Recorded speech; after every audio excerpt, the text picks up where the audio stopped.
Vous avez des personnalités comme Momo. Jean de Dieu, pardon. Oui, le ministre Momo. Attendez, une parenthèse. Jean de Dieu Momo. Oui. Il serait bien qu'il vienne dans le bœuf politique. J'ai des questions à lui poser sur son ascension politique et sur l'argent qu'il a reçu d'une organisation aux États-Unis. Ce serait bien que Jean de Dieu Momo vienne dans cette émission un jour nous expliquer cela, son ascension politique, ses micmacs à Arusha en Tanzanie, avant l'élection d'Obama. Ce serait bien qu'on en parle, Jean de Dieu Momo, si vous en avez un peu quelque part. Je ne vais pas être grossier. Mais vous comprenez que je ne suis pas son porte-parole. Non, je comprends bien. Je parle dans votre émission quand il la suivra, c'est sûr. Ni son secrétaire. Ni son antilogue, c'est sûr. Voilà, c'est important, c'est bien. Qui manque au Camerounais, trois choses. Un, des entrepreneurs politiques. On a des hommes politiques, mais ce dont on a besoin, ce sont des entrepreneurs politiques. Qui peuvent comprendre l'intérêt de l'industrialisation. Deux, c'est que nous n'avons pas de politique d'industrialisation. Ah. D'accord. Et comme en 42 ans, sur le plan économique, il faut le dire. D'accord, c'est bien. Et puis trois, il faut aussi dire que lorsqu'on parle de nos hommes d'affaires, pour la plupart, avec la complicité de ce que moi j'appelle nos agents de la gouvernance, appelons-les ainsi. C'est-à-dire des agents, ces gens qui négocient les positions où, moi aujourd'hui, président de la République, je peux faire de vous un milliardaire. Ouais. Alors ces agents n'ont pas, malheureusement, compris l'intérêt d'une très grande agriculture poussée au Cameroun. Et du coup, ils n'ont pas fabriqué des hommes d'affaires, mais ils ont fabriqué ce qui achètent et qui revendent, que dans notre jargon sociologique local, on appelle les bayam salam. En effet. En fait, c'est ce que nous avons. En effet, oui. En effet. Et malheureusement, si les transgressions, je dirais même les translations stratégiques, qui conditionnent l'existence des hommes politiques, c'est-à-dire un homme politique, c'est une vision, eh bien vous aurez toujours des discours, on viendra vous dire, parce qu'il y a eu crise en Ukraine, parce que le blé n'est pas arrivé, parce que le pétrole n'a pas été raffiné alors que nous avons le pétrole, eh bien, on va toujours donner l'impression comme motif, en fait, de faillite de l'État. Comme quoi l'Ukraine se joue décidément en Afrique.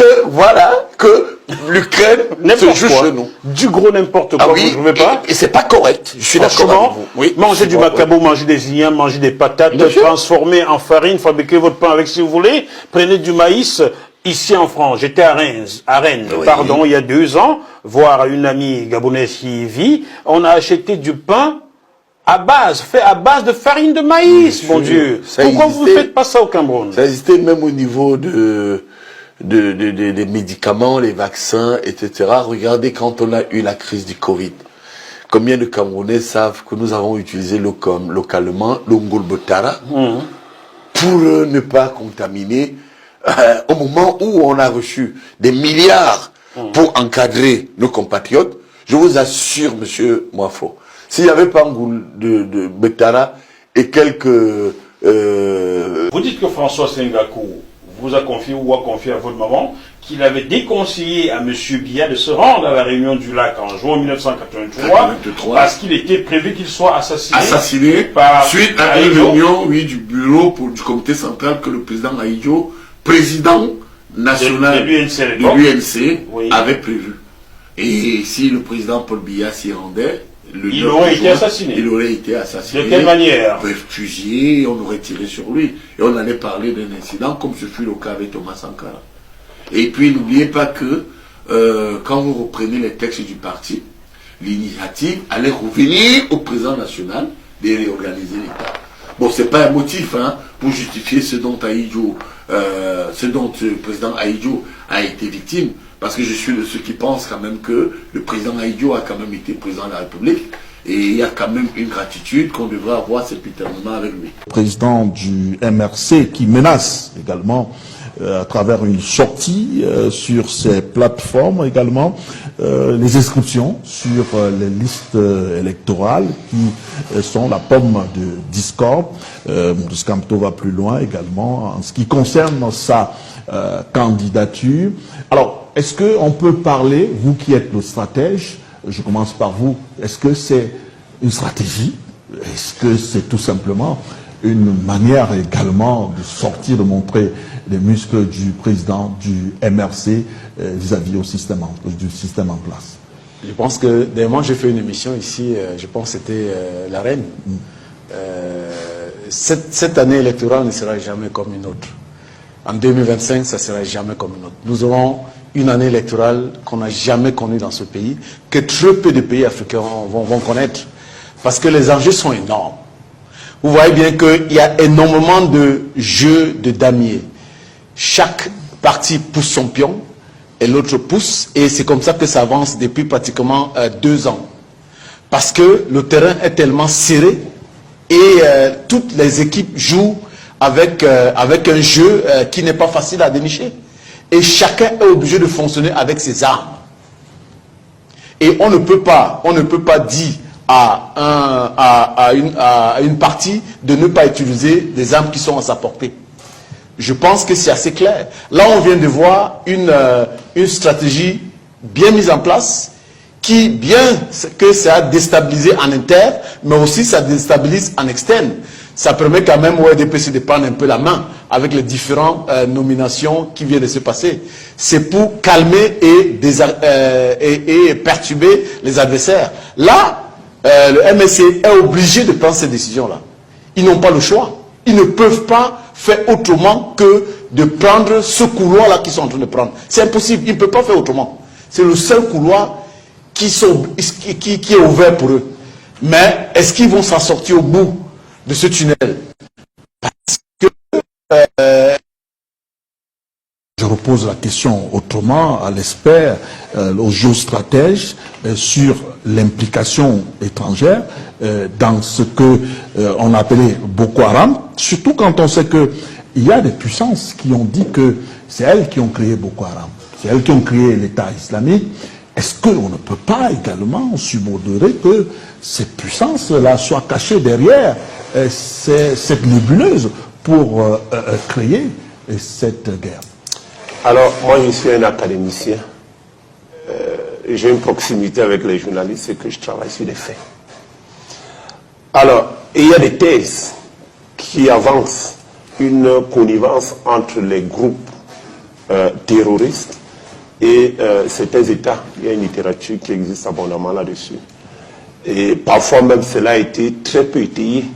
Très peu étayé, je parle notamment de Boko Haram. Il y a eu des thèses qui ont été avancées par rapport au soutien, au financement même et autres. Mais ce qui est vrai, c'est qu'il y a une internationalisation du terrorisme. C'est-à-dire que ceux qui se battent au sein de Boko Haram ne sont pas que les populations kanouris, c'est-à-dire les jeunes de la localité. Boko Haram bénéficie d'une expertise qui vient de très loin, des gens qui ont longtemps fait la guerre, par exemple, en Syrie ou bien sous d'autres cieux, qui maîtrisent, par exemple, la fabrication des engins explosifs. D'ailleurs, le danger avec les drones, c'est que tout le monde peut fabriquer des drones aujourd'hui. Il suffit de fabriquer un drone et d'y mettre une grenade, d'accrocher quelque chose, même de manière... on va dire, voilà, l'élastique. Dès que ça touche, voilà, un impact, ça donc, et c'est ça justement le grand danger. Si vous regardez ce qui se joue en Ukraine aujourd'hui, la plupart des drones utilisés par l'armée ukrainienne, en réalité, sont des drones fabriqués par les civils, dans le cadre de ce qu'ils appellent l'effort de guerre. Alors, donc, en tant qu'homme de science, je ne peux pas affirmer, parce que je n'ai pas de faits, qu'il y a un financement direct ou bien un soutien direct de la part des pays occidentaux. Par contre, il se dit que dans certains cas, il y a une main noire des pays occidentaux. Il se dit, en termes de financement, en termes d'armement, etc., etc. Ça, il se dit. Parce qu'il y a certains armements, par exemple... sur lesquels on peut se poser des questions. C'est-à-dire, voilà, des armes sophistiquées que Boko Haram peut avoir, on peut quand même effectivement, on s'interroge, effectivement. Mais s'il faut utiliser la rigueur scientifique, je vais vous dire que je n'ai pas eu des faits. probant là-dessus. Ok. Il y a Jean-Marie Ténéque qui dit qu'il apprécie votre prudence et merci pour vos Rythme fou d'un chaos routier. Des mototaxis surexcités dans ce carrefour stratégique de Yaoundé. La vitesse défie toute règle de sécurité. Ils sont d'ailleurs interdits de circuler là. Flexibilité d'un jour de fête de Ramadan devenue débordante. Moi, je me suis dépassé, je ne sais pas ce qui se passe. Nous-mêmes, ça nous surprend, c'est vraiment... 3, 4 voire 5 passagers par engin. Parfois, des enfants au guidon. Des bébés conducteurs lancés dans une course effrénée, sans casque, sans crainte du danger. Des zigzags, positions insensées. La route est transformée en terrain de jeu au mépris des autres usagers. Ah, c'est un comportement qui n'est pas bien. Hein. Quand je vois là, ce n'est pas bien. Tu peux facilement tuer un motoman comme un jeu. Ce genre de comportement, je n'ai pas aimé. La ville suffoque, piétons apeurés, automobilistes bloqués, la circulation parfois paralysée. On ne peut pas bloquer tout le monde, mais n'importe qui a peur de ce carrefour maintenant. Les forces de l'ordre tentent de rétablir l'ordre, mais face à l'ampleur du phénomène, elles finissent par encadrer plutôt que réprimer. Peu à peu, le tumulte s'apaise, mais cette journée laisse une question en suspens. Jusqu'où ira cette prise de risque incontrôlée?